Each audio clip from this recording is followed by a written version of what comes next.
খুবই মনের মতো বা পছন্দসই এই ধরনের শব্দকে কিভাবে ইংলিশে বলবে সেটা এখান থেকে দেখে নাও। এখানে দেখো 6টা এক্সাম্পল লিখেছি, দেখতে পাচ্ছ 6টা এক্সাম্পলের প্রত্যেকটার মধ্যেই খুবই মনের মতো এবং পছন্দসই এই শব্দটাকে আমি উল্লেখ করেছি। এখন এই ধরনের শব্দ দিয়ে যে সেন্টেন্সগুলো বাংলায় বলা হয় তোমরা বলো, সেই সেন্টেন্সগুলোকে কিভাবে ইংলিশে বলবে সেটাই আজকের এই ভিডিও থেকে জানবে। এখানে দেখো ঘরটা আমার খুবই মনের মতো বা পছন্দসই, এটা প্রথমে জেনে নাও, এটা সিম্পল প্রেজেন্টে আছে, প্রেজেন্ট টেন্সের উপর আছে। কারণ হচ্ছে ঘরটা আমার খুবই মনের মতো, মানে ঘরটা হয় আমার খুবই মনের মতো প্রত্যেকটা ক্ষেত্রে, জায়গাটা হয় আমাদের খুবই মনের মতো, উপহারটা হয় ওর খুবই মনের মতো, ওনার পড়ানোটা হয় ছাত্রদের কাছে খুবই মনের মতো, ওনার গাড়িটা হয় আমার খুবই মনের মতো, বা আবহাওয়াটা হয় আমাদের খুবই মনের মতো। তার মানে প্রত্যেকটাই প্রেজেন্টে আছে, এটা তোমরা বুঝলে। একইভাবে এই ধরনের সেন্টেন্সগুলোকে পাস্টেও বলতে পারো, আবার ফিউচারেও বলতে পারো। পাস্ট হলে তখন এই হয়টা ছিল হয়ে যাবে, ফিউচার হলে হয়টা হবে হয়ে যাবে, ঠিক আছে। এবার দেখো এই যে ঘরটা আমার খুবই মনের মতো বা পছন্দসই, এখানে যে শব্দগুলো পরিবর্তন হচ্ছে বারবার সেটা হলো এই আমার পরিবর্তন হয়ে পরের ক্ষেত্রে দেখো আমাদের হলো, তারপরেরটা ওর হলো, তারপরেরটা ছাত্রদের হলো, ইত্যাদি ইত্যাদি। মানে এই শব্দগুলো মানে এই জায়গাটা সবসময় পরিবর্তন হবে, মানে আমার হতে পারে, তোমার হতে পারে, তাদের হতে পারে, ওদের হতে পারে, ওর হতে পারে ইত্যাদি, বা কোনো নামের হতে পারে, মানে সুমনের, রহিমের ইত্যাদি, ঠিক আছে। এখানে যেমন ছাত্রদের বলা হয়েছে, ঠিক আছে। এইবার আমি সেন্টেন্সে আসছি। তাহলে ঘরটা মানে দি রুম, দি রুম, তারপরে কি বলেছি হয়, তার মানে ইজ, দ্য রুম ইজ আমার খুবই মনের মতো, খুবই হচ্ছে মাছ, পরপর ইংলিশ গুলো বলে যাচ্ছি, দ্য রুম ইজ মাছ, তারপরে আমার মানে টু মাই পছন্দের বা মনের মতো, লাইকিং, বোঝা গেল। তাহলে পুরো ইংলিশটা দেখো কত সহজ, the room is much to my liking, ঠিক আছে।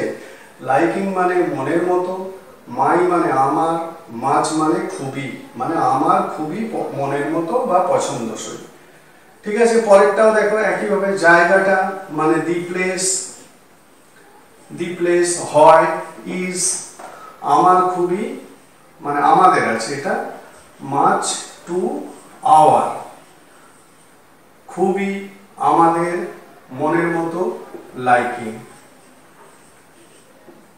ঠিক আছে, মানে পছন্দসই।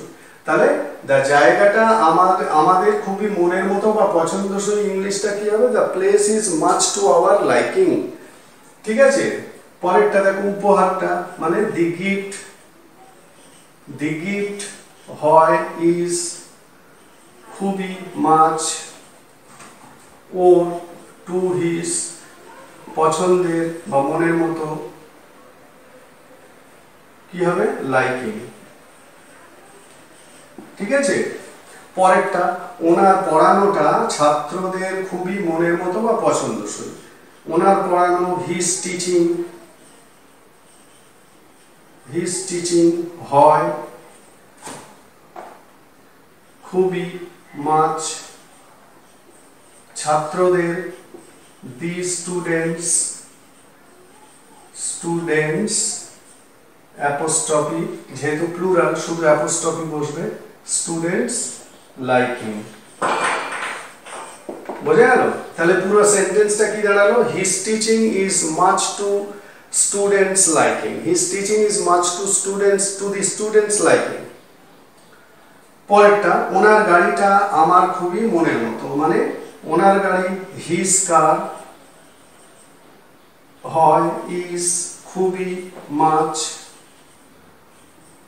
আমার টু মাই মনের মতো, লাইকিং বা পছন্দসই।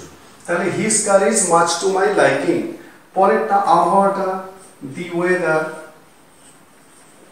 দি ওয়েদার হয় ইজ খুবই মাচ আমাদের, আওয়ার লাইকিং মনের মতো বা পছন্দসই।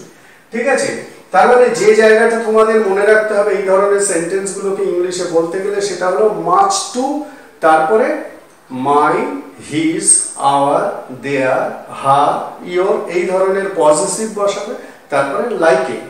ঠিক আছে, এইবারে ধরো আমার, তোমার, তাদের, ওদের এইসব যদি না বলতে চাও বা তোমরা কোনো নাম দিয়ে বলতে চাইছো, মানে উপহারটা সুমনের খুবই মনের মতো, তার মানে নাউন বসাবে, তখন কি করবে ওই নাউনের সঙ্গে অ্যাপোস্ট্রফি এস বসাবে, মানে much to Suman's liking, much to Rahim's liking. এখানে যেমন much to the students liking, ছাত্রদের খুবই মনের মতো। বোঝা গেল? তাহলে এই ধরনের সেন্টেন্সগুলোকে কিন্তু এইভাবে বলতে হবে। এইবারে যদি এটা পাস্টে হয়, তার মানে ঘরটা আমার খুবই মনের মতো ছিল, এরকম হবে। কিছুই না, তখন ইসটা কি হয়ে যাবে? ওয়াজ।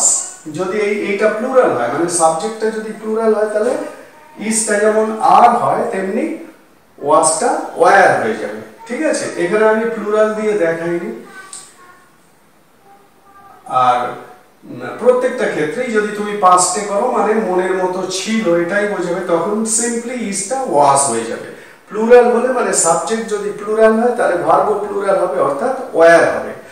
ঠিক আছে, his car was much to my liking, his teaching was much to the students liking, the gift was much to his liking। বোঝা গেল? এবার যদি ফিউচারে করতে চাও তাহলে ইসটা কি হয়ে যাবে? Will be.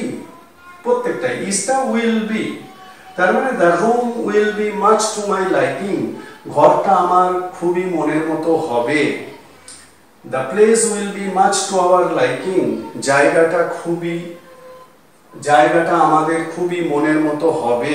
বোঝা গেল? তার মানে এটা কিছুই না, প্রেজেন্ট হলে ইজ বা আর, পাস্ট হলে ওয়াজ বা ওয়ার, ফিউচার হলে উইল বি বসাতে হবে। এইবার এগুলোকে যদি নেগেটিভ করতে চাও, সিম্পলি এই যে ইজ, ওয়াজ বা উইল বি যেটা বসাচ্ছ সেন্টেন্স অনুযায়ী, তারপরে একটা করে নট বসবে। তার মানে the room is not much to my liking, ঘরটা আমার খুবই মনের মতো ছিল না, হয় না, ঘরটা আমার খুবই মনের মতো নয়। The place is not much to our liking, জায়গাটা আমাদের খুবই মনের মতো নয় বা পছন্দসই নয়। যাই হোক, তাহলে বিষয়টা আশা করি বোঝা গেছে কিভাবে এই ধরনের সেন্টেন্সগুলোকে বলতে হয়। মাচ টু, তারপরে পজেসিভ, সেটা প্রোনাউন হতে পারে বা নাউন হতে পারে, তারপরে লাইকিং। এইভাবে এই ধরনের সেন্টেন্সগুলোকে বলতে হবে।